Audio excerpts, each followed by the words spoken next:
আমাদের এই পার্লামেন্টের অধিবেশন এবং পার্লামেন্টের স্পিকার নির্বাচনের ক্ষেত্রে আইনগত সাংবিধানিকভাবে কোনো জটিলতা নেই।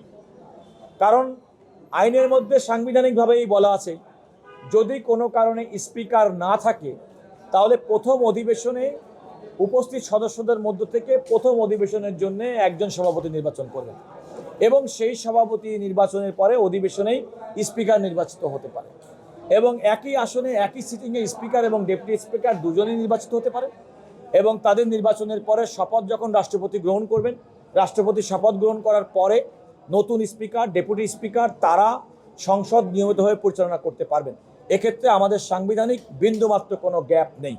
আসলে তো সংসদ তো মনে রাখতে হবে যে বাংলাদেশে যে সময় এই নির্বাচন কিংবা এই সংসদ বসছে সেই ক্ষেত্রে সংবিধানের স্পিকার পদে ধারাবাহিকতা নেই।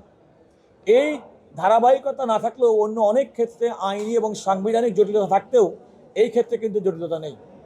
সংবিধান প্রণেতারা এই বিষয়টি বিবেচনায় নিয়েই যদি এমন পরিস্থিতি সৃষ্টি হয় তাহলে বিদ্যমান সংসদ সদস্যদের মধ্যে একজনকে দিয়ে প্রথম অধিবেশনে এবং রুলস অফ প্রসিডিওরের রুল 5 অনুযায়ী, এটা আমাদের সংবিধানের অধীনে প্রণীত আমাদের যে কার্যপ্রণালী বিধি সংসদের আছে তার রুল 5 অনুযায়ী সংসদস্যদের মধ্য থেকে একজনকে নির্বাচন করা হবে যিনি প্রথম অধিবেশনের শুরুতেই সভাপতিত্ব করবেন এবং সেই অধিবেশনেই স্পিকার এবং ডেপুটি স্পিকার নির্বাচিত হবেন এবং স্পিকার এবং ডেপুটি স্পিকার নির্বাচিত হওয়ার পরে মহামান্য রাষ্ট্রপতি তাদেরকে শপথ বাক্য পাঠ করাবেন।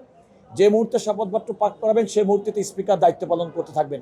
সেক্ষেত্রে কোনো সাংবিধানিক গ্যাপ হবে না।